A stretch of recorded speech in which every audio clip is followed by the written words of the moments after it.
Hello, everyone, and welcome to the Geary, Stein Stevens Show, an amazing video podcast with sports stars, entertainment celebrities, and other great guests, combining one host who has no legs, one host who lives in Duluth, Minnesota, and another host who seems to never be on the show. But now, on to the show with Troy, Dave, and maybe even Will.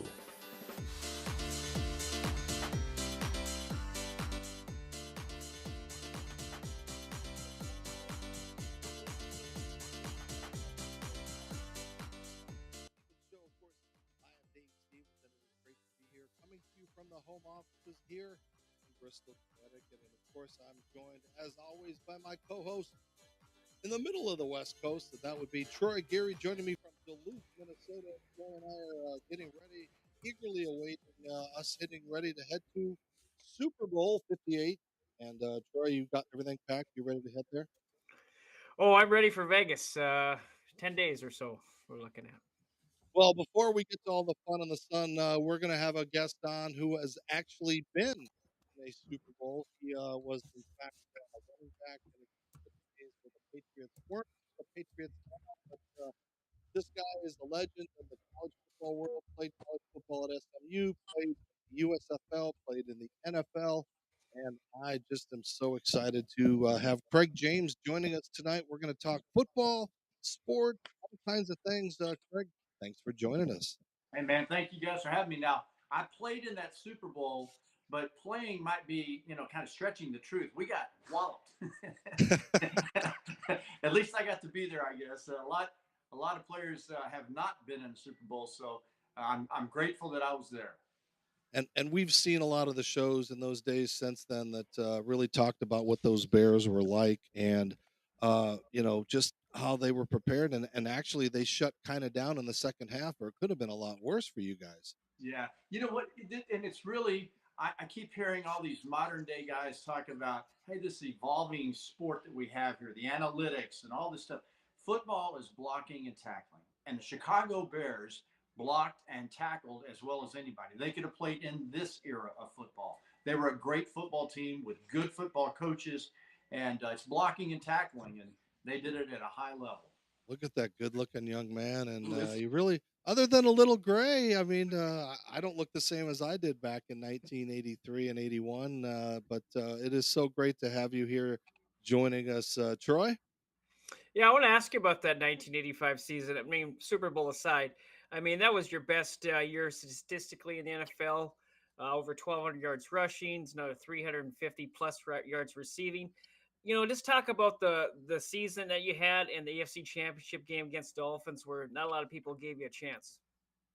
And the Patriots had, I think, 18 straight times they'd played the Dolphins and not beaten them down there. So it was like not expected. But we had an identity. We knew that we were a running team. We were a physical football team. We had a really good defense led by Andre Tippett, and they turned the football over for us. And we had a mindset with a head football coach in Raymond Berry, who was a former player. He understood us well, and he knew that we like to be physical, and we were going to run the football. They knew we were going to run the football, but they had no way of stopping us.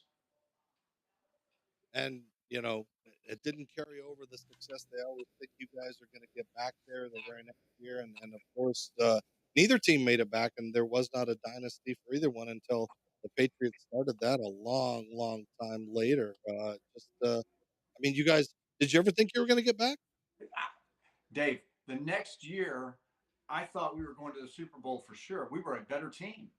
And we had to go out in the second round and play the Denver Broncos, a guy named John Elway. And John had other thoughts. We were in the lead, and they got us in the fourth quarter. That showed me how hard it is to repeat in football, in any sport. So a team like the Chiefs going 6 straight AFC Championship games, that's like incredible mental fortitude that they could do that. What the Patriots did with Brady and Belichick was unbelievable. And I think in any sport, players know how hard it is to do it week in and week out. I want to ask you about your brother. He played 10 years in Major League Baseball. You were a pretty good baseball player yourself. The New York Yankees offered you a contract out of high school.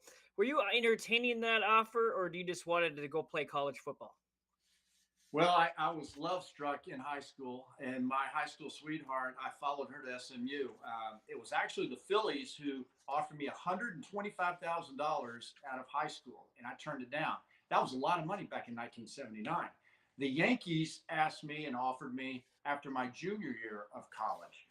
But at that point, I was so far down the road in football, and I was projected to be a number 1 draft choice. So I didn't do that. I did play 2 summers of college baseball, one of which I had to talk the team into letting my brother play with us.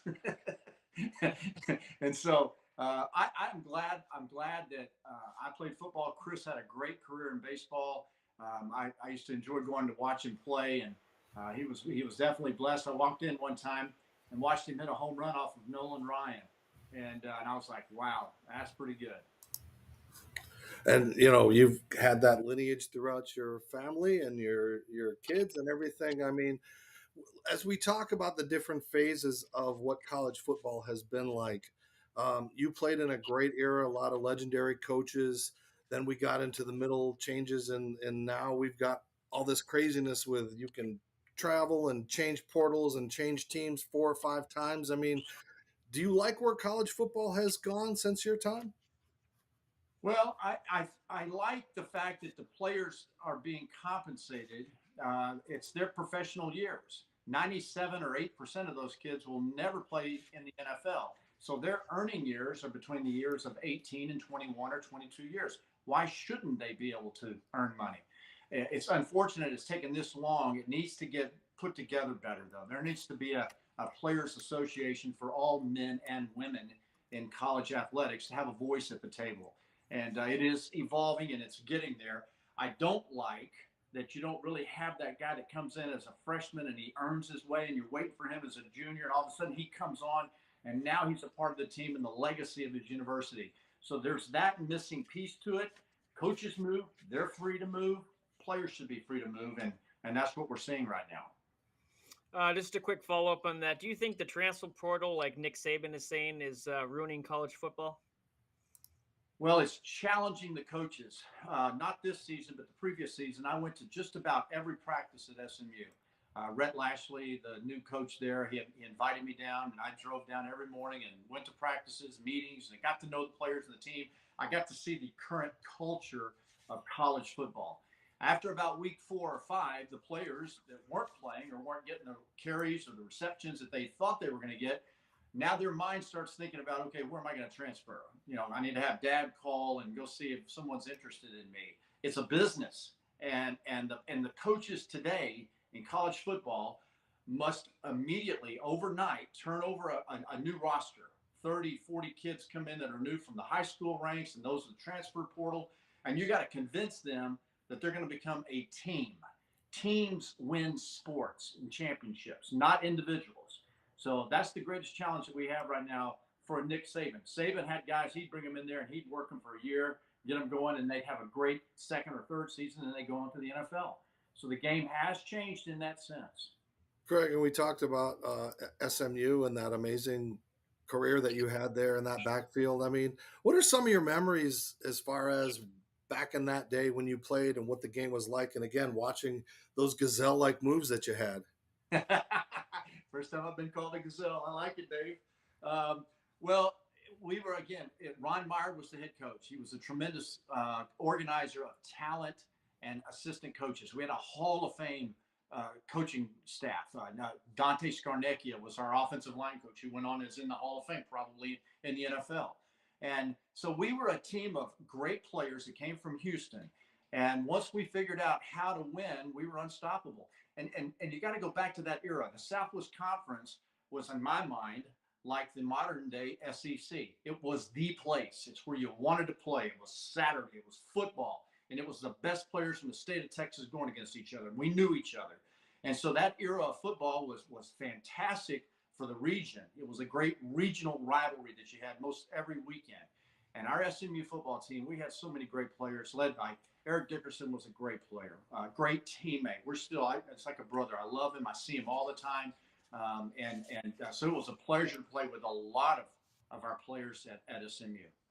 Yeah, we talk about that 1-2 punch, as you mentioned. You guys were just legendary, and that turned into a great career for him and you. And talk a little bit about what that was like as Eric Fluid. ran in those days. That at times he made it look up and down the field.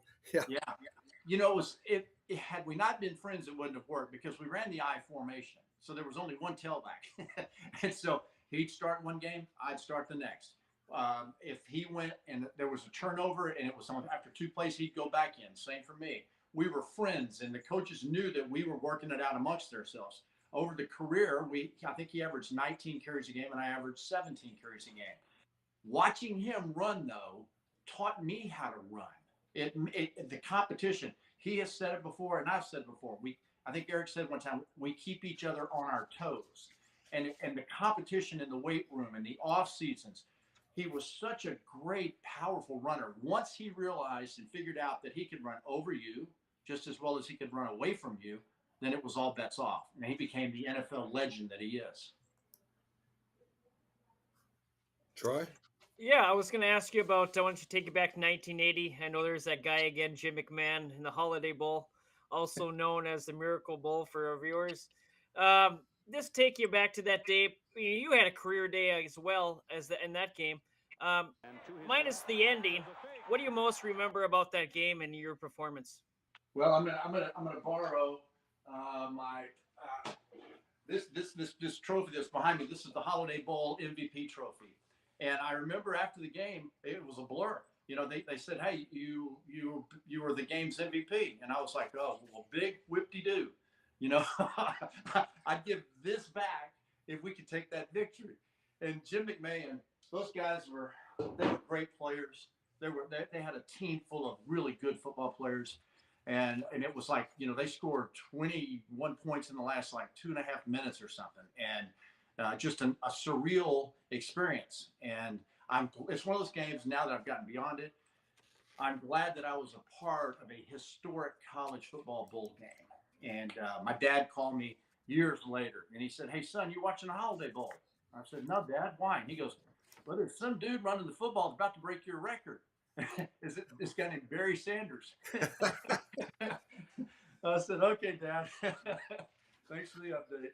And then to pour salt on the wound, you face him in the Super Bowl years later, and he kind of does another thing, a record-setting Super Bowl performance. Yeah. Do you see him at golf tournaments and, try to run him over with a golf cart or anything like that? You know what? Nowadays, it's like, when we see each other, it's like we're all glad that we remember who we are. All right. Craig James joining us. We're going to continue to talk all kinds of stuff. We're going to delve into, this man is so amazing. He's done things. We're going to talk about his broadcasting career, his run at politics, all those kind of things. You're watching Geary, Stein, and Stevens. Don't go away.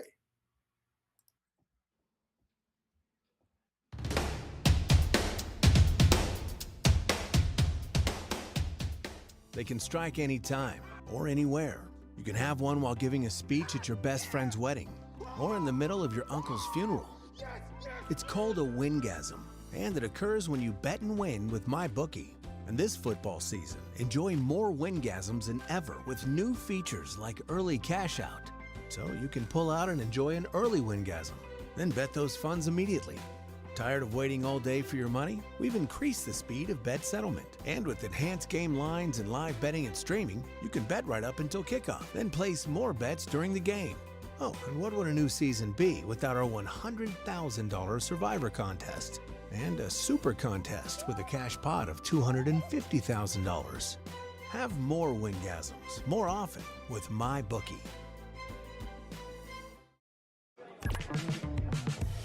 Whoa. She's totally checking me out. She's probably looking at my arms. Or maybe just the shirt. I mean, the shirt is my secret weapon. It shows off my arms and doesn't cling to my stomach. Who could blame her? Hey, I like your shirts. You want to get out of here? Unleash your confidence with fresh, clean threads. That's right. Fresh, clean threads, and I look good. I've got my fresh, clean threads wearing them tonight. We're back. Craig James joining us, and again, we talk about this amazing career, but little known things. And again, I work hard to find little known gems of our guests, things to maybe bring up some fun, maybe embarrass them again. But I found this whopper of a one that's going to make you feel as old as I felt unleashing this gem from the USFL. Take a listen. On the other side, number 32, Craig James of the Washington Federals, another very big name in this league. And a very fine football player. He's a strong, hard runner. His problem is how much blocking he's going to get, because the offensive line for the Federals is a little young, and you're only as good as an offensive lineman when you're a running back. That's Lee Corso, who'll be with us all day, one of the most entertaining men in football. Yeah, how about that? 41 years ago, Craig, and you played in a stadium where there were literally no one there, and this was professional football, and again, they were trying to build their offense around you. Donald Trump owned the Generals. He's back somehow doing stuff in the world that I don't know what he does these days, but, what was that like to play in the USFL, hearing Lee Corso talk about you 41 years ago? Oh, my gosh. Well, one time we were at practice, we had a player on our team named Coy Bacon, and Coy was like 40 years old. He may have been older, and here I am, a 21-year-old, and he had played for the Redskins. He was a legend in the NFL. And I remember asking him one day, I said, Coy, is this really like pro football? He goes, "You're getting paid, ain't you, kid?" I said, "Well, there are rumors I was being paid the previous 4 years I played." He was like, "Well, you got me there." You know what it was? There were a lot of good players in that league. Really were a lot of Doug Flutie, and the list is huge of players. Jim Reggie Kelly. White. I mean, I go through the stats, and you're seeing Chris Carter and all these guys. So the football didn't suck. It's just it was not planned out well. But good memories, or what was a vastly difference once you went from the USFL to the NFL? Well, okay, so I have to keep it within context when I think about this answer. In the context of time, I'm really glad that I did it. It was an adventure. It gave me a chance to do something unique. I was the fourth player selected in the league draft. It was flattering. This picture, by the way, that's not flattering. I didn't mean to interrupt, but you look like an Indian chief. That's supposed to be art of you. But anyway, go on. We'll look at some other USFL stuff. Well, it was fun to be around something that was in the inaugural season, right? But we were really arguably maybe one of the worst teams ever. I'd gone from a 15-0 state championship team in high school in Texas. I'd gone to the conference champion teams, really a national championship team at SMU. And now all of a sudden I'm playing in Washington for the Federals in the wake of John Riggins and the Washington Redskins and their world championship. So it was, I have great memories. I'm glad I did that. I'm really glad that the NFL, we were able to work it out. The Patriots had drafted me in case it didn't work out, so that I was able to transition over to the Patriots and play in the NFL. But I did get beat up pretty good. And of course, after that career, you jumped into the broadcasting booth, and I can't move away from this segment without finding a couple of those little gems as well. Take a listen. You know what? They just happen to be offsides. It's just by this. Way to go, Coach Belima. Give it to the old fart. And West Virginia's slowly getting it going a little bit here late in the game, but South Florida defense is taking it to them. Swarming bulls. That's the worst kind of thing you can have out in the pastures, a bunch of swarming bulls. But know this, the Big East. the Big East, just showing you their data. Watch out, Let's just cows. continue. Rutgers and Syracuse. Oh, I used to love watching you with John Saunders. What a wonderful guy he was to work around and to just see the fun. We worked at ESPN, but we didn't see each other, didn't meet until the softball game a couple of months ago. But just your memories of working on TV and actually trying to be a critic without hurting and upsetting people like we're seeing a lot of those guys do today. Yeah, I was blessed to have worked with a lot of great announcers, and John Saunders being right at the top of the list. A very dear friend, and tragically, life ended too soon for him. But he and Flutie and the guys that we had, the camaraderie, at that time, there wasn't 1,000 different outlets. And when I started ESPN in '91, when we went on Thursday nights, you had to know what you're talking about. True journalism came into play, and you were expected to do that, Dave, and so was I. And there's Fowler. When Chris Fowler and Lee Corso and I started College Game Day for 5 years, going on the road and doing what we did, I have to, again, stay within context of that time and why I left ESPN to go to CBS. I had 4 kids at home that were young. I was missing them. I was gone all the time. Tarico Theismann and I were doing Monday night countdown show. I was never at home. So I needed that for my family. I don't regret doing that. I'm very thankful that I had a chance to experience those early years at ESPN. I mean, man, it was just crazy early. We used to argue. We had to wear a blue blazer. And I remember I finally got him to go to a different shade of blue on the blazer. And that was a big deal. And we used to script everything. The directors, they used to know it would be like, okay, Chris to Craig, Chris to Lee, Lee to Craig, to Chris. And then they finally figured out, let us go. Let us just let it flow. And great chemistry, a great time. Herb Street came in, and they have had a phenomenal run with College Game Day. And I'm glad that I had a chance to get back to ESPN in 2003 and spend another almost 10 years. And Craig, you've been so forthright in the things and the challenges that have happened in your career. You left to go to another organization, and some things didn't work out. Some things were attributed that weren't true, and all those kind of things. I mean, did it leave a bad taste in your mouth to go through something like that, so public and so personal, and yet you still came out on top because of your faith? Yeah, man. Thank you, Dave. No, there's no doubt about that. My faith has been the foundation for how I've been able to get what I've done and to sustain the dips in the run. I think I was kind of at the tip of the spear when it came to kind of canceling out. And I made some comments when I was running for the United States Senate in a debate, standing right next to Ted Cruz. Ted Cruz had the same question, and we answered it. And it came back to haunt me 18 months later. Didn't even say another word about it. And so I'm okay with that. It ended a 23-year run, and I miss camaraderie. I miss this. I miss having sometimes a stage to say things about the transfer portal or about the analytics in the NFL, this or that. I miss sometimes having a stage for that. But in general, I'm a grandfather of 7, about to be 8, and I'm called Pop C. And I'm able to see them, have fun with them, and be goofy. One of my 5-year-old grandsons, though, he said to me the other day, he goes, "Pop C, how come your jokes are not cool and funny?" You got to let him see some of your clips on TV where you're busting people up. Those are good times, and we really miss you. I do. I know I do, and I miss you. As far as seeing that fun thing, they keep phasing these old guys out. They get rid of the Bermans and the Tom Jacksons and all these guys, and now we got the McAfees, God bless them, doing it differently. And again, it's that 7-second TikTok mentality. If they're not screaming and seeing, they're going to click that dial, right, Troy? Yeah, there's way too much of that these days. I mean, I was talking to Dave earlier before the show, and you're working with a guy like Mike Patrick, just a legend, on Sunday Night Football, and you did college football with him, and just all those old school guys that we miss. Man, a guy like Mike Patrick, what a stud, what a great announcer. I was blessed to work with Jim Nantz, one of the all-time greats. Did work with Boomer.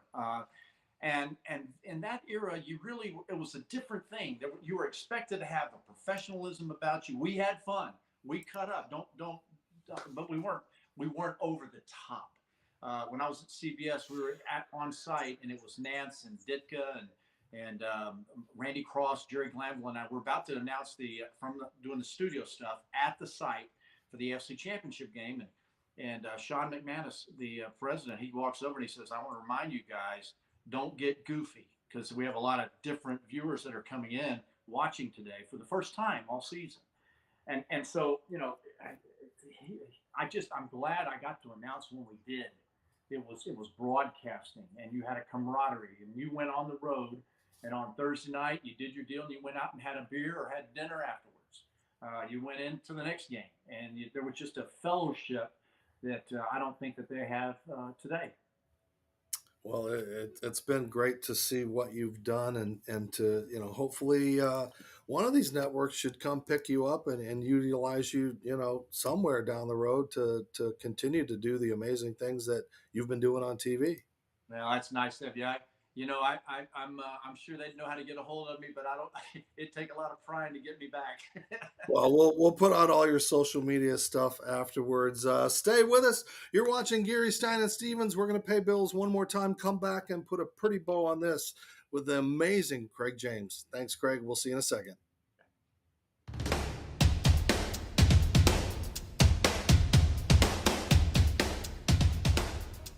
Hi, everybody. Dave Stevens from the Geary, Stein, and Stevens Show. And Troy and I are on the road all the time covering games, doing things, my motivational speaking. But I have connected with LifeWave, which has really changed my life. And it's an amazing patch that not only helps me to live my life, it keeps me very active. Tammy Wellman is joining me. And now, Tammy, you put these patches on me. It is a stem cell regeneration plan. But tell us a little bit more how it works. Yeah, so these patches are amazing. They're wearable wellness. They're non-transdermal patches. Nothing goes in your body. Your body gives off light. They capture it and they activate your body's own repair system. Your body goes to work to heal things that are in need of healing. Pain reduction, things like that. It gave me an opportunity to play in the Celebrity Softball Classic. This video of my base hit, I wouldn't have done it without these patches. So please, if you want to know more about this product, go to patchit.life. LifeWave, it's changing my life.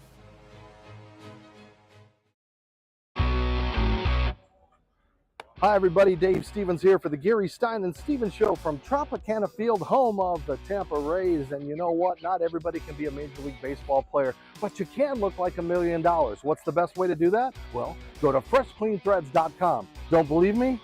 That's right. You can look professional, feel good, and not spend a lot of money by wearing Fresh Clean Threads. They have amazing shirts. They've got Henleys and polos, long sleeves, and even bomber jackets. And if you like them, you can save some money by typing in the show code GSS Show from the Geary, Stein, and Stevens Show to save 20% off. So if you can't be a major leaguer and you want to dress like one, well, go to freshcleanthreads.com. That's freshcleanthreads.com. Tell them Dave sent you. Use that code GSS Show.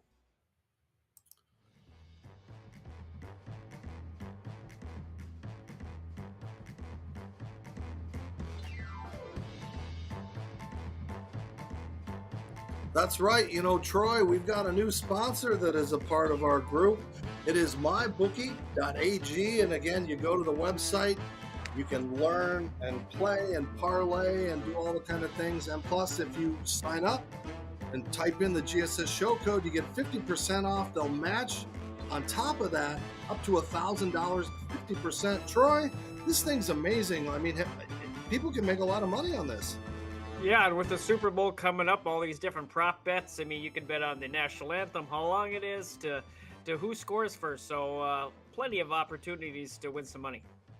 That's right. It's mybookie.ag. And again, I know a lot of people, my sons, they're making some money too. So I wish they'd start kicking back since we turned them on to it. But mybookie.ag. And since we're going to be in Vegas, well, a lot of people are going to be putting a lot of money on this game. So go to mybookie.ag, type in GSS show code, start winning that money. Right, Troy? Oh, yeah. That's Vegas, capital of the world. So, yeah, there's going to be a lot of betting, a lot of stuff going on. It is so weird. And as we get into our third segment with Craig James, and I'll just go right off the top, did you ever think we would see a time where we would see gambling just be on everything? ESPN now has a site. Like, the world has changed. 1991, 92, we started the Thursday night weekend kickoff show, Corso and Fowler night, and they wanted us to start talking about betting, but we had to do it this way. I really like the Hurricanes to beat Clemson big, okay? We couldn't say at that time, but, punt the points or take the points. So we started that process because people were tuning in on Thursday nights. There wasn't the internet and all this stuff going on. So yeah, now it's Katie bar the door, genie's out the bottle.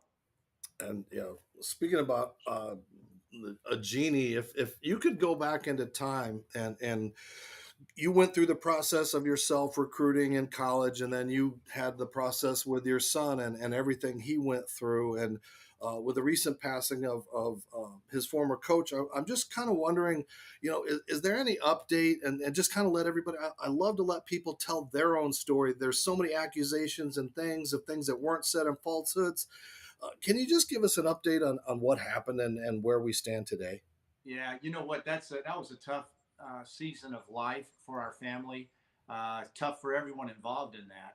And I will say this: Adam says Mike was a really good coach, and he had a bad moment.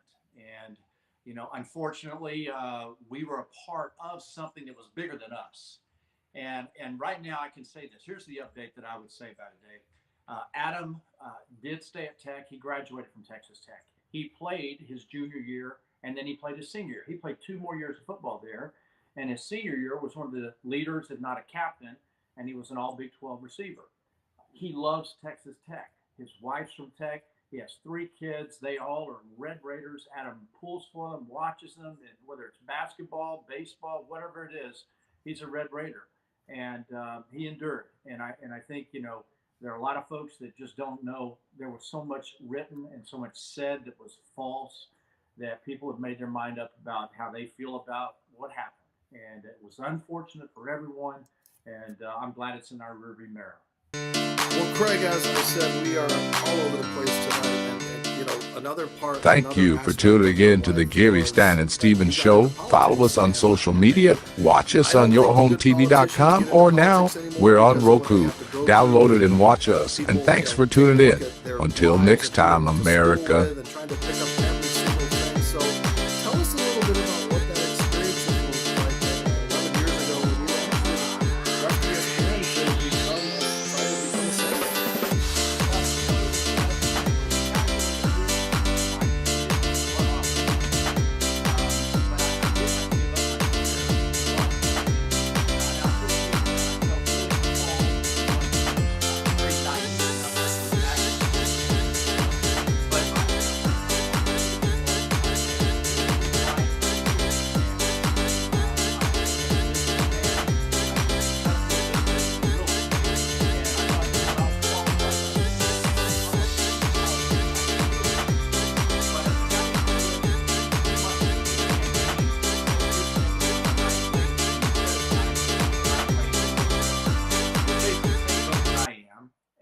I was 3 years ago. He had been out and he said, this is a game.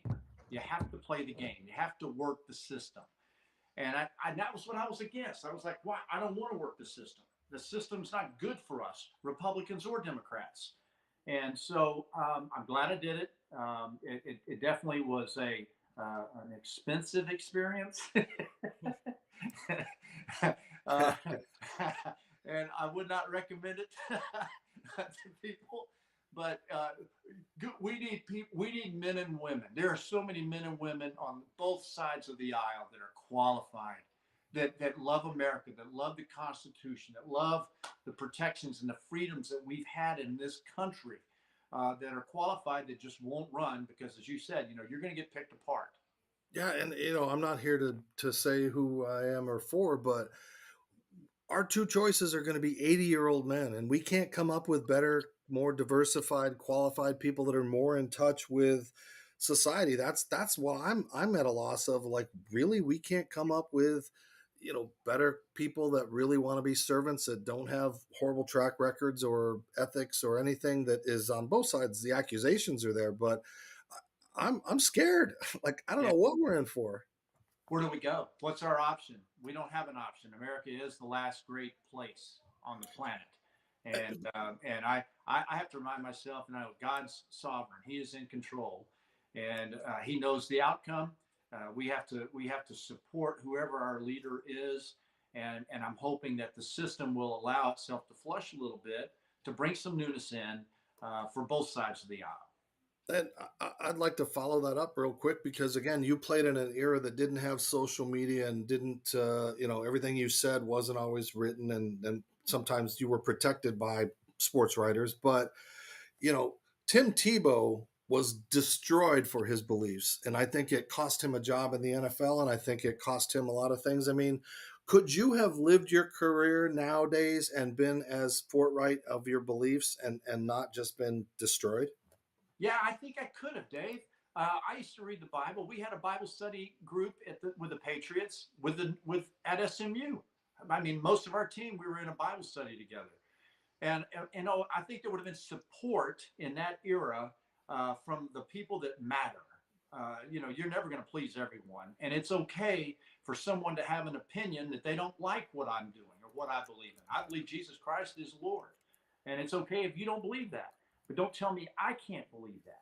And that's where we've come to now. And there's a line in the sand. And I just there's so much hatred and so much angst in this country, man. You can't go down the road without somebody wanting to road rage with you. You can't go to the grocery store. Someone's mad that you're in front of them. These are trying times for sure. Well, Craig, before we move on, I just want to commend you for sticking up to your beliefs in religion, even though it cost you quite a bit. And I admire you for that. So thank you, man. We both met you a couple months ago at the Celebrity Softball Classic in Frisco. If anybody ever needs a pitcher, Craig is a heck of a pitcher. Talk about your experience. That day we had some great times. I love playing in that game. It was so much fun seeing you guys. I look forward to doing it next year. And I got to tell you, I wasn't planning on pitching, and so it's like doing lunges.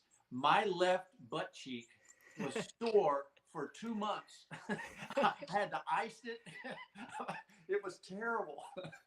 Well, you should have used your LifeWave patches, that we were connected with, of course, that you can find at patchit.life. No, but yeah, it was so fun. And we just had Nancy Lieberman on the show recently again.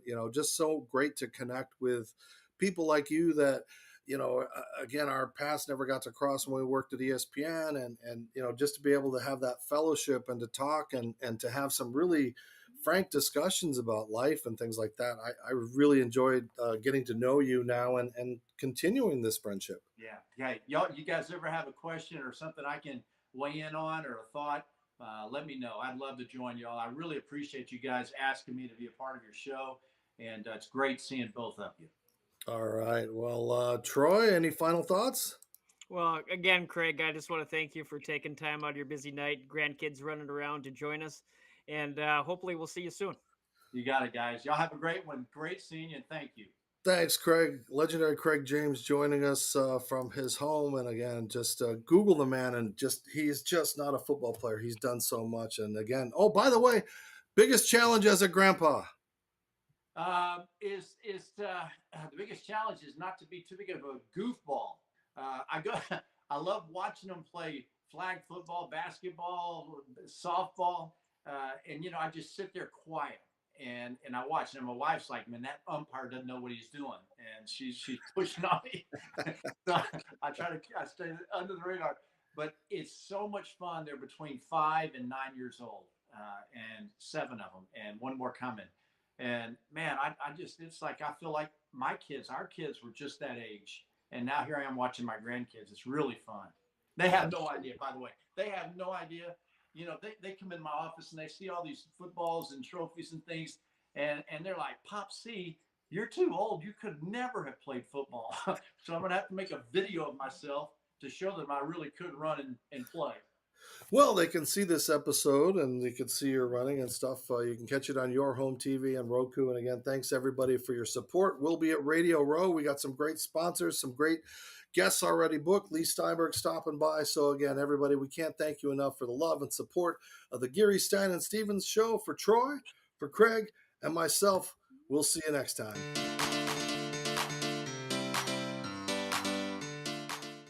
Thank you for tuning in to the Geary, Stein, and Stevens Show. Follow us on social media. Watch us on yourhometv.com, or now we're on Roku.